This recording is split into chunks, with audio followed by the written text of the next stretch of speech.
Hi, my name is Melinda Herring. I'm the Deputy Director of the Eurasia Center at the Atlantic Council, and we're so happy to have you here today. We are here to talk to Stanford's three fellows, Artem, Pavel, and Kate. And our talk today is called Three More Reasons to be Optimistic About Ukraine. I can't think of a more important topic right now as things look a little uncertain in Kiev. Now, this is the third time that we've had Stanford University's fellows at the Atlantic Council, and it's really a pleasure to be able to bring everyone together in Kiev, in Stanford, and at Washington. Now, I'm going to ask you to do two things. I'm going to ask you to please join in our conversation. If you're on Twitter, you can use Future Ukraine if you'd like to ask them any questions, or if you're on Zoom, you can please use the Q&A function down below.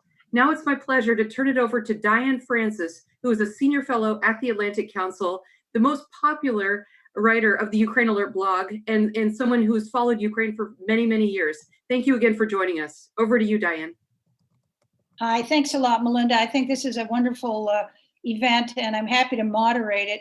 And I think that our three guests are going to be very interesting. And of course, to me, they're heroes. I've been covering Ukraine since its declaration of independence in '91. And believe me, these people have been in the trenches. It's a dangerous business to be a reformer in that country. And we're finally seeing a huge amount of result from it. So I think it's important to hear their viewpoints, and they're from different aspects. And I'll introduce them a little bit more. But first of all, I'd like to introduce Dr. Francis Fukuyama, who runs this wonderful Hoover Institute at Stanford and has hosted and mentored so many of Ukraine's and other leaders from around the world. And so I'd like to hear what he has to say about why maybe he's optimistic about Ukraine and also the work of the Institute. Okay, thank you very much, Diane. So one quick correction, I am not at the Hoover Institute. They're way too conservative for me. I am at the Freeman Spogli Institute for International Studies, and I'm the Mosbacher director of a center called the Center on Democracy Development and the Rule of Law, which has been very happy to host 3 classes of Ukrainian emerging leaders over the past 3 years. And we are about to select our 4th class, assuming that Stanford actually opens in person in the fall. We did this because we think that Ukraine is really on the front lines of a global struggle for democracy, and that its significance is much larger than just, for its region and for what happens within the borders of Ukraine. It's obviously been targeted by a lot of authoritarian and populist forces around the world, and I think its success will have a big impact on Russia, on many of the countries of the former Soviet Union and in Eastern Europe, and that's why we've invested so much. I think that we had an in-person event at the Atlantic Council with last year's class around this time. It's been unbelievable how much turbulence there's been with that country over that past year. President Zelensky had just been elected. Nobody knew what to expect. There was a parliamentary election, and then a lot of hopes about a huge democratic renewal in that country. Then all of a sudden, towards the end of the summer, Mr. Giuliani decided that he wanted to get involved in all of this along with President Trump. That led then to the impeachment, and unfortunately, Ukraine has become an element of American domestic politics. And I think the relationship between the US and Ukraine will depend very much on whether Mr. Trump is re-elected in November, or whether we get an alternative. And then all of a sudden, COVID hits, and then Ukrainian politics becomes again very turbulent with the firing of the initial crew. But the thing that I want to emphasize is the following. I've felt all along that you cannot, especially as an outside institution sitting here in Stanford, California, we can't affect any of those short-term outcomes in Ukraine. They're way too complicated. We're not on the scene. The only thing that we can do is education. And the only hope for Ukraine, I think, is in its young people, a new generation that does not want to participate in the kind of corrupt politics that's characterized that country. And that's what we hope we're doing. We're very appreciative to the Atlantic Council for having been a great partner in this. And I look forward to hearing from our fellows. Thank you very much. Well, thank you so much for your work. And sorry, I got the citation of what institute you work for incorrect. So what I wanted to start with, I'm going to have a discussion with these three young Ukrainians, all of whom are reformers, and they all come from different points of view and walks of life, which makes it very interesting. They're energetic, they're bright, and I think we're going to enjoy hearing why they're still optimistic about Ukraine and why we maybe should all be. We're going to do that for about 30 minutes, and then we're going to take Q&A from the audience. And so I'm going to introduce them. Artem Romaniukov, I hope I pronounced that properly. He's from Dnipro, he's a businessman, and he's been very instrumental in identifying and developing Prozoro, which is a transparent procurement program that is the envy of the world. And I think it's something that should be a model for the rest of the world. And it's done a terrific job in saving and in terms of bypassing corruption in many ways in that country. The other panelist is Kateryna Bondar. She is a social reformer, and she is specializing at the Ministry of Finance in pension reform and pension rollout. And this is, of course, very critical for the elderly and the disabled in that country. And building a solid social safety net is what any developed country has to do. And she's in the middle of that pursuit. The third is Pavel, and I'm going to ruin his last name pronunciation. I think it's Vrzheshch. And Pavel is very interesting too. His background, he is a world-class award-winning branding advertising guru. And he's been very involved in helping hoist Ukraine on the map of foreign investors and leaders around the world through his Ukraine Now campaign, which has highlighted the wonderful aspects of the country and the assets that it has to offer the world. So that's the intro. And what I'm going to start off with, and let's just go in that order, Artem, then Kateryna, then Pavel. How does COVID affect your work as reformers and what's going on in the country? Artem, would you like to start? Of course. Thank you. The first thing that I wanted to say about COVID is, I've discovered to me how productive I can be. Because, there's no excuse. You're always at work.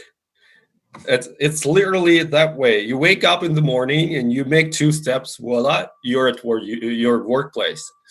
So, this keeps you always in stress, but it also makes you be very productive.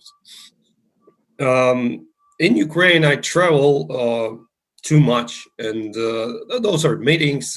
Advocacy work is always connected with some meetings, with some traveling, and with this Zoom stuff and with this COVID situation, it is obvious that coming back to Ukraine, I'll host some of my meetings via Zoom because it's just more simple, and I think we all will make a lesson of this. As for Ukraine, as for reforms, COVID is not conducive to a classic liberal idea, I think, because it makes many countries lean more to social democracy idea, because now people need support, people need governments to come and help them, and this is something that I don't really like. I like social democracy idea, and this is something that the world should move to. But for Ukraine right now, at this point of development, I think we have not passed this liberal stage, and we have played in this game of early social democracy, of early socialism over the course of last of decades, and it's brought us not in the not in this place where we'd like to be. So this is it.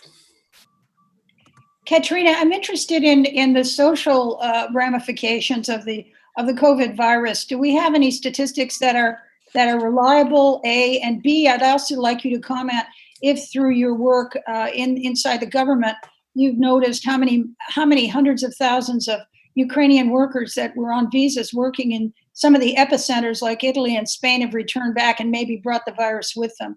Could you comment on that? And of course, the elderly, of course, have a bullseye on their backs with this coronavirus, and I'm sure that you've got some information about that. Could you give us a sort of a feeling of how it's hit the country? Yeah, hi to everyone. Well, first of all, I would like to comment on general situation with COVID here in Ukraine, because I'm currently in Ukraine. I had to move back very quickly when I heard that Ukraine is going to be locked down and closed like in 3 days. So I'm currently here, and well, you know, speaking from the fields, I see and feel, you know, like maybe in many countries of the world, Ukraine faces really new challenges, and it's like very challenging situation for the government and for the people as well. So it changes the landscape of reforms, it changes the landscape of cooperation between the government and people as well. So concerning statistics, yes, we have official statistics and we have some projections because we have many cases all around the world, and now we have developed like a modeling tools in order to predict and analyze the real situation. What I can say about Ukraine is that we have a very low level of testing. For example, we reached like 8,000 tests per day. And for example, in Germany, they do more than 1,100 tests per day. So I can't say that Ukrainian statistics is really reliable, and it reflects the real situation inside the country. But to be honest, I should say that our situation is very low level of testing. For example, we reached, yeah, Melinda, I can hear you. You're on. Go ahead, carry on. So, but what I can say, and to be honest, the situation in Ukraine is not that bad, because our hospitals are not overcrowded with patients, and we don't really have that many sick people with COVID. We don't have this disastrous situation that was in Italy or Spain. So this is why I can't provide you with real numbers, because nobody has them in Ukraine. But to be honest, everything is not that bad. And I suppose we're gonna end the quarantine in May, in the middle of May, if people just keep this behavior as they do, because really many people stay at home and obey and to the rules imposed by the government. So yeah, this is it. Okay, so it's not as bad as any other country. It has older demographics, but I don't think that the elderly population, if I can generalize, probably haven't traveled as extensively as the younger people who are a little more immune from it. Pavel, on the branding side, all of the challenges, whether it's Rudolph Giuliani trying to use Ukraine as a political football, or COVID, or all of these other things that are going on, the Russian games that are being played. What are the major brand challenges that you see that Ukraine, the brand, should be addressing to the rest of the world to get the story right? Hi, everyone. Yeah, it's interesting time for Ukraine and how the world perceives us. I think what we want to show is our uniqueness. It's interesting that that Ukrainian business is going through the crisis rather positively. We have a crisis more often than many other countries, and for many companies, this is already a third or fourth and even fifth crisis, and all stages of adaptation are faster and easier. Ukrainian companies are able to quickly adopt to the new realities, and I think it's good. So it's tough time for Ukraine, but in any way we are, I think, more positively looks on the bad things during this crisis. So when we come out of this crisis, and everybody will, I hope, I guess one of the priorities would be to go back at branding the country as a major positive for foreign investment as well as tourism. Would those be the first two goals? Yeah, it will be hard. Yeah, but I think it's possible, and we all need to do something to be more open and more modern and more creative. That's great. Okay, Artem, I'm going to go first with you again in the same order. The question generally is, I just want each of you to give me an idea of what you've benefited from by being at Stanford in terms of your work and reform and and that you will take back to Ukraine. Thank you. Well, first, I'm a kind of multi-headed man, and you said I was a businessman. No, I used to be a businessman, and like 6 years ago, but then I quit all my business activities and switched entirely to reforms activities. And even here, I'm also a multi-headed man because we run like two organizations: the Civil Control Platform, which is involved in anti-corruption reforms in Ukraine, and Save Dnipro, which is involved in environmental reforms, and which runs in turn Safe EcoBot, which helps people to know what they breathe in and informs them about air pollution.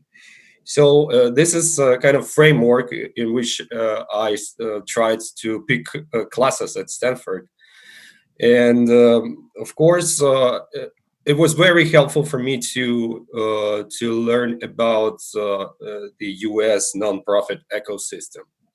This is amazing how you do it here, and this is amazing how this country is running like the biggest philanthropy ecosystem in the world, which actually works not only within the country, but it helps all the world to develop. It helps developing countries.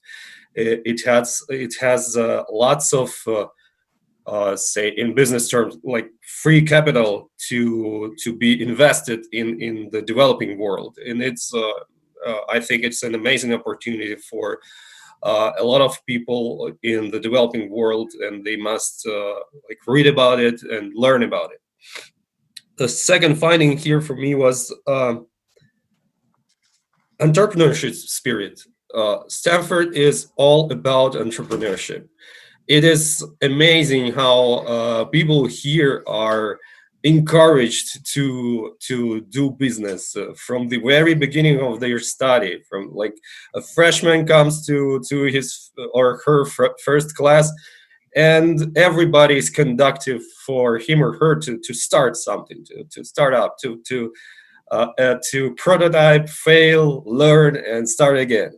And this is something that we all must learn, and this is something that comforts me when I think about Ukraine, when I think about what's happening now in Ukraine, because I'm not really so much optimistic about what's happening in Ukraine now. But studying here, I learned to look at this as if it were also a kind of a big, massive startup. Because we prototype, we experiment, we make decisions. We have a democracy. This is the most valuable thing that we have in Ukraine, and we have this opportunity to experiment. I know this sounds weird, but I think many of our neighbors didn't even change the name of their president over the course of the last few decades.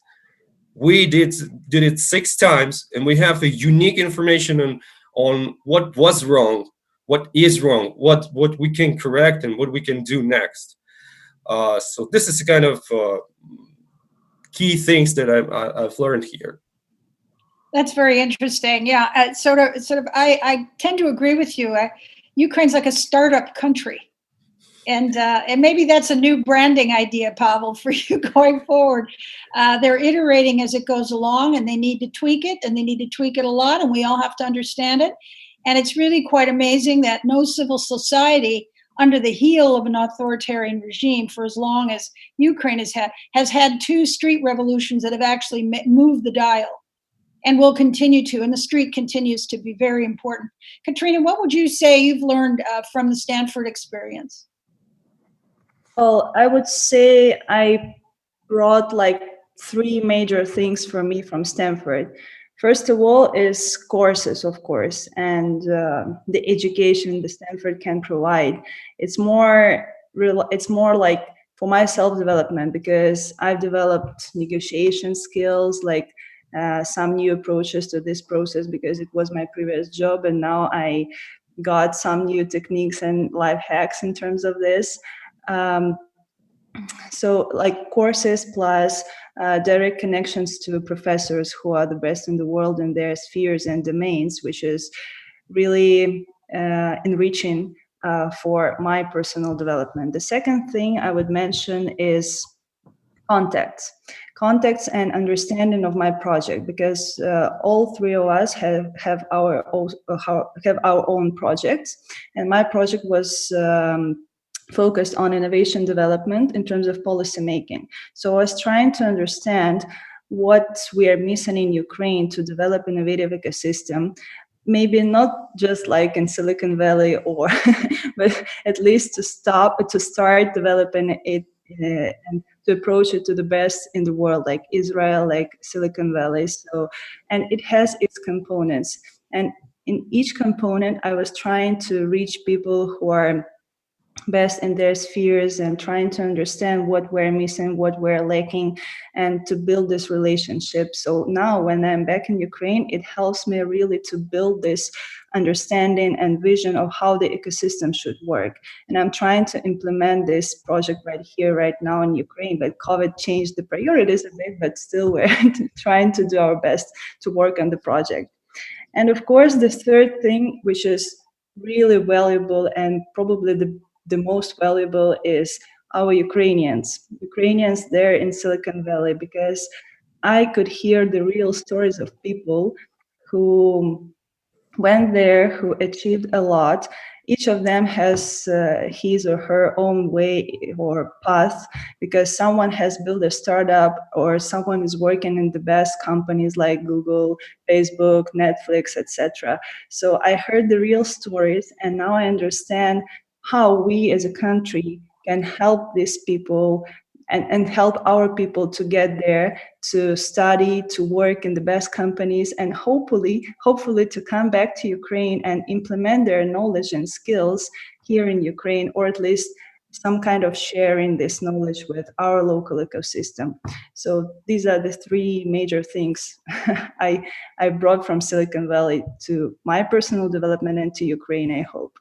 Very interesting. Just being able to compare best in class in a lot of aspects of the social safety net is useful for you in terms of formulating policy and discussing it, I guess, with your peers back home. Pavel, how about you? What has your Stanford experience been able to give you so far? For me, the most tangible thing that I have learned how to learn. It's very important to see how the best teachers in the world, how they teach and what they focus on. And second thing for me, I learned system of thinking. As Francis Fukuyama consistently emphasizes the importance of making institutional changes, learning to spend resources on something that will eventually produce large-scale results. And third things that I wanted to back to Ukraine, the stage of social connection, that there are so many talented and powerful people, and they open and ready to help when you do something important. Very interesting. Okay, starting again through the roster. What is, I know this is a kind of a goofy question, but I think we have to do it in the interest of time. What do you think is the single most important issue facing the country, and what's your time frame as to how long it'll take to fix or to resolve? I guess it's my turn. Yeah. Well, I assume the most important thing now is not to roll back in terms of law enforcement issues, in terms of national identity, in terms of relations with Russian Federation, and so on and so on. Because what we see now is at least a try to roll back some of the achievements of Ukraine. And this is something that, on the one hand, I'm afraid of. On the other hand, I see how civil society resists. I see how people inside and outside the current official power, they resist it, and it makes me feel optimistic. But of course, this is something that we need to to very carefully look at now. And I would say not only this, but also we have local elections, upcoming local elections in Ukraine, and they're planned to be this fall, and this is also a kind of milestone for Ukraine, and kind of thing that can be rolled back, because now we know that there are efforts to limit ability of people to campaign in this election, and this is also a thing that must be that we must prevent such efforts. So local, I would say two things, not three, not five, but two, not to roll back, and the local elections of 2020. And of course, it's very interesting, and it's very challenging how we will address the problem of COVID during this election process, because it's not that simple as it used to be before, just to go to election polls and just to vote. I think it's we're going to have many limitations, and it's going to be a challenge for all of us. Kateryna, what is your overriding issue? Well, I completely agree with what Artem has already said, and well, the only thing I can add is that the threat from oligarchs, whose influence is still growing, and from what I see, like for the past couple of months, it was just terrific. So the influence of various oligarchs is growing, and there is no power or institution who can resist it now. So for me, I'm just going to be short. For me, oligarchs is one of the biggest issues and threats for Ukraine's development and probably independence right now. That's for sure. They're right up there with the Russians, and of course it's all tied up to the rule of law problem and fixing the justice system. I mean, we can't rein them in with antitrust laws until you get the judges in place.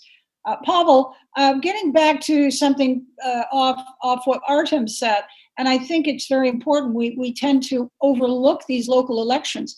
My understanding from people that live in Ukraine, most of the horrible corruption and power that the oligarchs have is at the mayor's office in most of the little towns and villages across the country.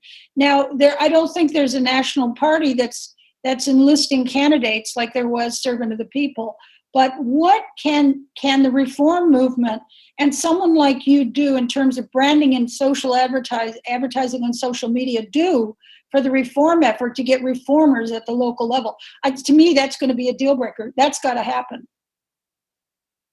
That's good questions. Yeah, I think we need to help young reformers to communicate more often and more efficiently. To have a powerful voice and to be confident in their and translate to the people that they know what they want to do, and translate this confidence of action. And with good communication, it's possible, and we see the power of communication now everywhere in the world. So sometimes the words means more than actions, unfortunately, but that's how the world now is It is. And I just want to add to the Katya and Artem that I think it's very important in Ukraine that give all opportunities and resources for the doctors, to save people. Yeah, because now our medicine is in very bad situation, and we need all together help to rebuild our medicine. Might be interesting for a group of reformers to get together and write sort of primers or manuals, instructions for local reform candidates to help them know how to present themselves, communicate, get in touch with a network, and formulate policies and raise money, I guess, somehow. But that's a whole other topic. Lastly, before we go to the audience, and this is, of course, always controversial, I'd like each of you to comment on how your new president Zelensky's done so far. Artem? Yeah, thanks. Well, what I see is that for some reason, he reversed by 180 degrees. He reversed his policy in terms of people, which is something that scares me. And in terms of some reforms, so we see now some at least tries to roll back the anti-corruption reform. They constantly attack National Anti-Corruption Bureau, and I see the president sometimes tries to resist those attacks and sometimes doesn't. He just takes a position of an observer, and this is something that I wouldn't like to see of my president. And if I could say just like one word or one sentence to the president, I would say, please reverse back again 180 degrees and try to find right people again to your team and try to not to roll back the reforms. I think he trapped himself now in a trap of his own public support, and because he's not an oligarch, which is good. He's not a politician, which is for Ukraine, I think also can be good thing. But it makes him a little weaker than say than opponents of our country, because he can speak their language. He cannot speak their language, and his only strength is his public support. But all this COVID stuff, what is happening now in Ukraine, it's not gonna have a good impact on our economy, of course, on our social life, and of course, it's gonna have a bad impact on his public support. So if he finds himself without public support, then he doesn't have nothing he doesn't have any power to address those challenges without public support. So, and this is a kind of trap. And over the course of this 12 months, he didn't build the core team that would have supported him in any situation. So losing public support now is a kind of catastrophic situation for president, and this is something that I'm kind of afraid of. So this is basically it, and this is how I find the president. Yeah, it's a big mystery as to what he treated at all, given his powerful position going into this with two great elections behind him. I can't help but thinking, and I hear a lot of rumors about bribery throughout the Rada, and that it's going on like crazy, and that he's lost the support of a lot of the people that ran under the reform banner, who have turned out to be not reformers. They've turned out to be thieves. And so I don't know how widespread that is. I don't know whether his life has been threatened. Let's not put anything past some of these oligarchs. But anyway, you're right. But we all have to keep up the pressure. Kateryna, would you like to comment on President Zelensky? I know you work with the Ministry of Finance. It's a little tricky for you, but whatever you'd like to say. Well, I think he's doing as good a job as anybody could do. I mean, that's fine too. Yeah, well, I'll try to keep a bit more general without going to any precise facts or individuals or figures. Well, there are like two big things that disappoint me. The first thing is that I see that there is no like one common strategy for the country. This is what Artem has said. They just like they just turn the way back, and I can't see one strategy on how to reform the country. Where are we going? Because all the actions, it's like they're turned into pieces. We are running this way, the next day we're changing our position and we're running just the opposite side and the opposite way. So I can't really understand what is happening. When I look at the state budget and how priorities change in terms of funding, I'm getting surprised. This is what tells me that we don't have any vision of what we're doing with the country. This is the first thing. And the second thing is, of course, the team. This is what Artem has already said. The president doesn't have like a core team, reliable people who he can trust, because let's be honest, he doesn't have any experience in terms of political life and political manipulations and talking to international partners, talking to oligarchs. So too many issues. He has had like a very good team of people who are experts in various spheres and who can give him very good advice. So I don't see this in terms of official positions and people who are taking these positions, and in terms of advisors as well. So again, his team is turned into pieces.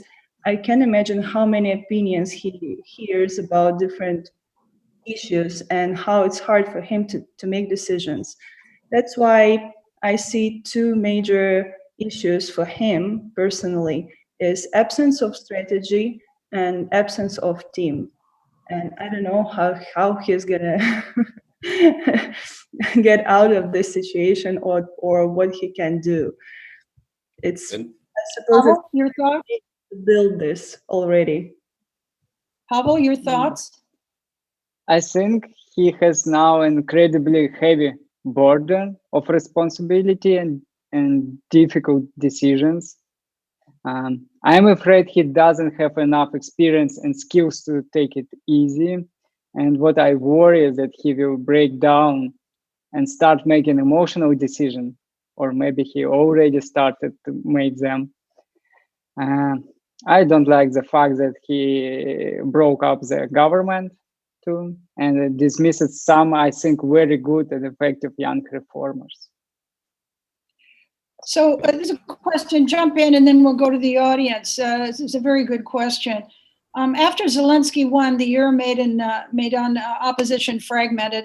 Is it not time? I know there's been some street protests and so on leading into the Normandy talks in Paris with the Russians, but is it not time for reformers like you to say, hey, we better get our act together and get organized again and become an even more important virtual Euromaidan opposition to this government so they don't get off track? Does somebody want to jump in on that idea? Do we need another street revolution or a virtual street revolution? I can try. I think that Servant of the People, this is the name of presidential party, they had an enormous support during the past elections, and they were like a ruining force that ruined everything, every single democratic party in Ukraine. We can like pick anyone, Samopomich, Demalyansk, Sila Людей, party of Gritsenko, and so on and so on. And many democratic little parties, small parties, they just like almost stopped existing. And on the one hand, this is a bad situation because we almost don't have like small democratic parties in Ukraine now. On the other hand, I think this is a nice and this is very good trigger for all of us now as you said, Diane, just to start uniting at last, to start this thing that we've tried to do for like the last decade. So yes, I think this is a good time for an opposition to build a strong political party, and maybe this time it'll work.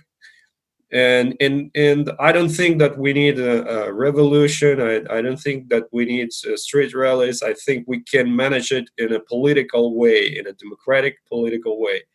Still can. Anybody else want to comment on the idea of that?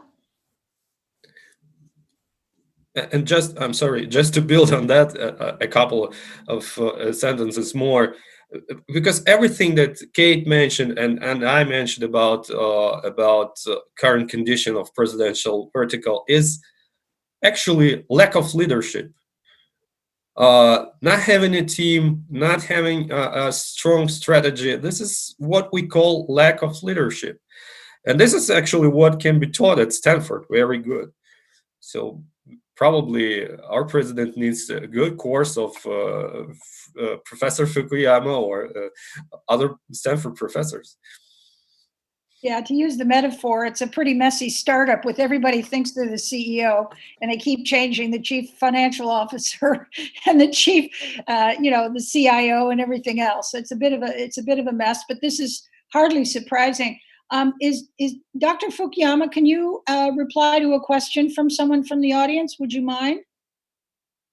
Sure, I'd be happy to. Okay. What do you think are the main challenges in Ukraine which hinder it from carrying out its reforms? And how do you assess the success so far? Well, I think Kate was saying this earlier, that the disappointing thing was that despite the fact that Zelensky was elected with more than 70% of the vote, what's really impressive is the survival of oligarchic power there. Despite the fact that you had all of these people that had never been in politics, somehow the money that the oligarchs are able to deploy and the kinds of political assets that they control in the media have really reasserted themselves, and now it's a question of how do you wrest power back from them. I think that would be the single challenge, and this is something obviously people have been struggling with over the last few years, because once you have this base of power, it becomes self-reinforcing. You use politics to preserve your economic assets, and then you use your economic resources to retain power. So there has to be a way of breaking both the economic and the political hold of these people. Interesting. What about another question from the audience? What are the challenges facing, to any of you, the Agricultural Land Market Reform Initiative? That's something that the Western institutions have been pushing for, free enterprise have been pushing for. But, on the other hand, there's a big sensitivity and concern in the absence of antitrust laws that the oligarchs will just pick up all the land. My understanding is that the former President Poroshenko was already the largest landowner in the country, that a lot of people don't realize through all of his companies.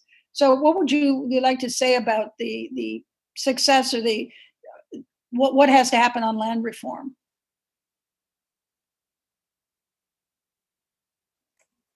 No takers? I can try.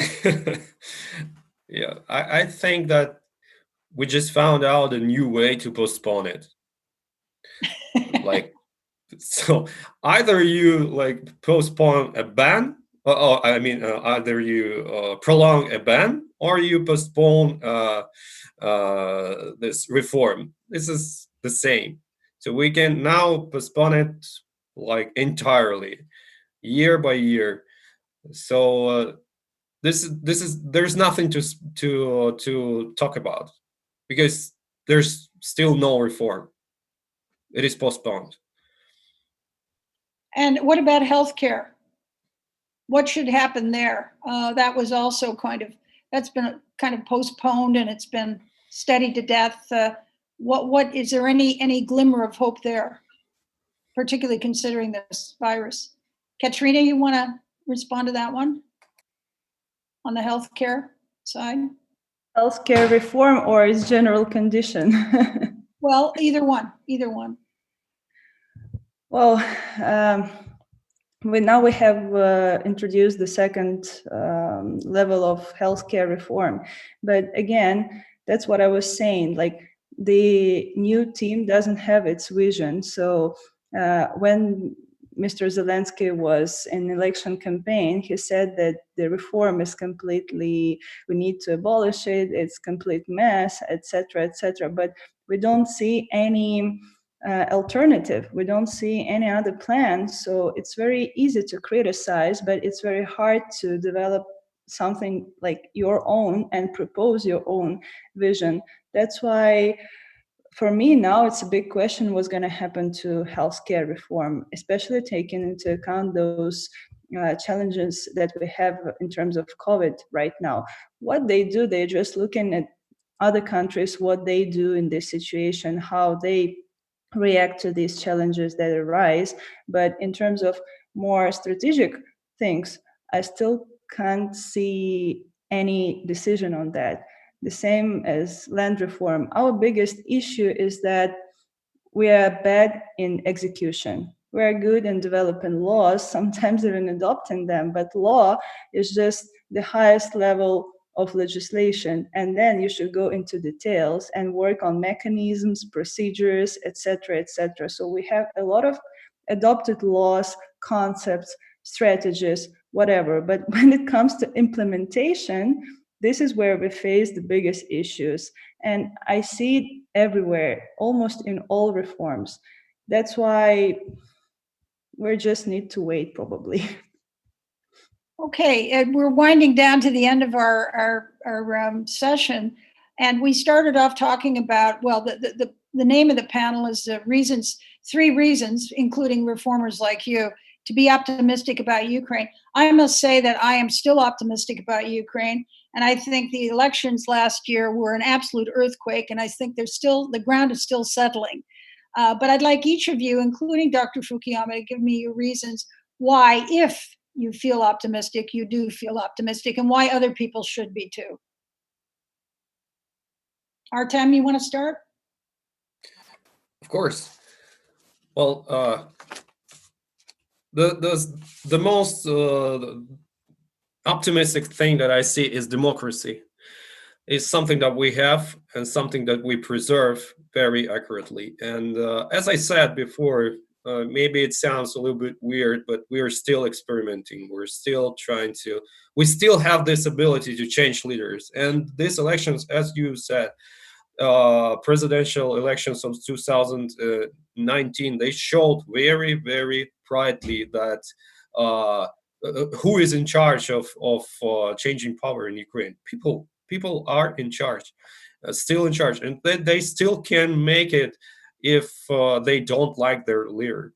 So as long as we have this democracy, as long as we have free and transparent elections, I think we'll be able to move on, and we'll be able to make our country a better place to live.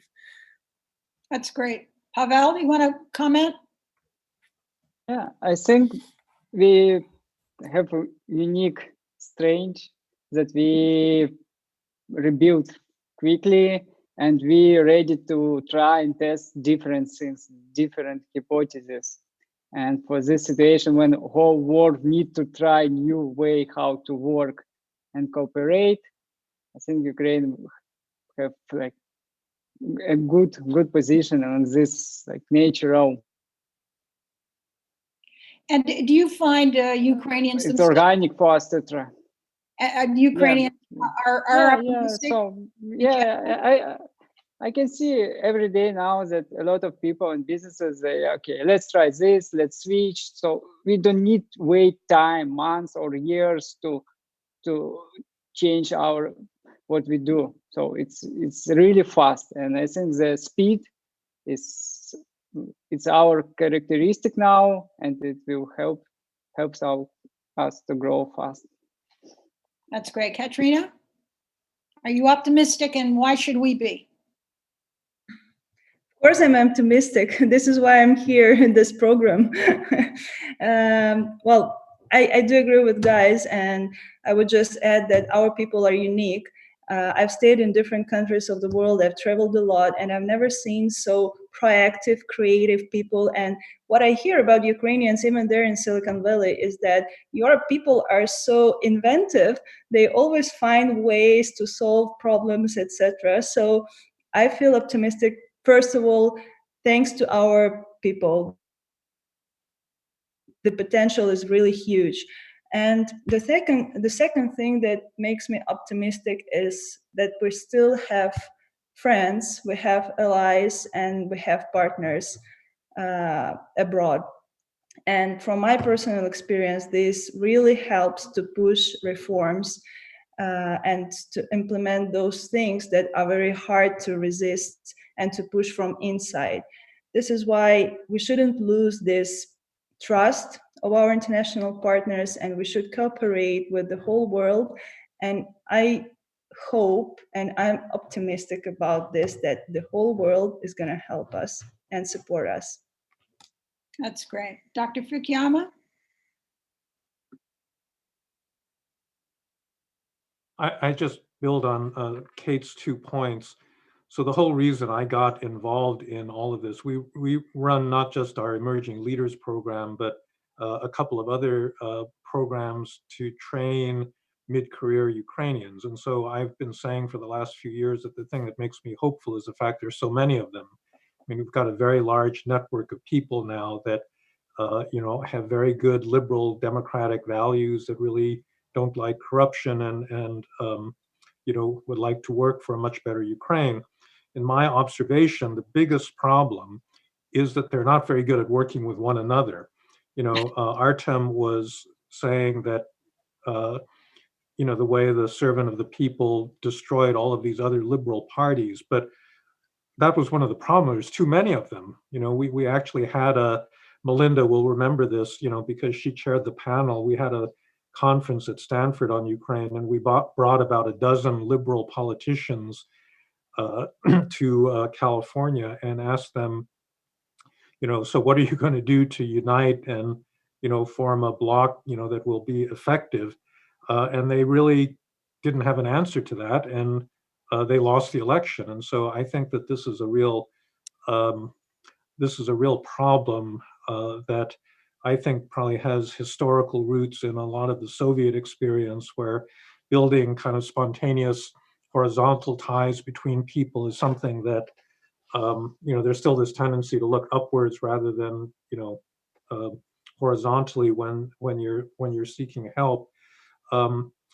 But the other thing is about the international situation. If I just put this very bluntly, Donald Trump is on the wrong side of, I think, the central battle for democracy. He likes Russia. He does not like Ukraine. It's unbelievable that we got an American president that would stake out that position. If he is defeated and replaced by Joe Biden in November, that is going to restore the United States to a much more normal and appropriate role internationally, where it will not be on the side of these authoritarian leaders, but will return to its support for struggling democratic countries. And Ukraine's situation is pretty perilous, because I think a lot of the Europeans, France and Germany, are beginning to get impatient. They say, well, we have to move on, we have to live with Russia. And so I think that the danger of Putin slipping out of the sanctions that he put himself into in 2014 is fairly great, unless there's a big country, pushing to keep them on. And so I don't know what's going to happen in November, but I do think that it'll matter a great deal, because if Trump is reelected, I think he'll feel free to be much more open in his support for the Russian position on on sanctions, on a lot of other things. And that, I think, will be a terrible thing for Ukraine and for the region as a whole. Thank you very much, and thank all of you. And just in closing, I wanted to say that, you know, Ukraine is a heroic country, and all of you folks are frontline workers in the fight for democracy and the rule of law.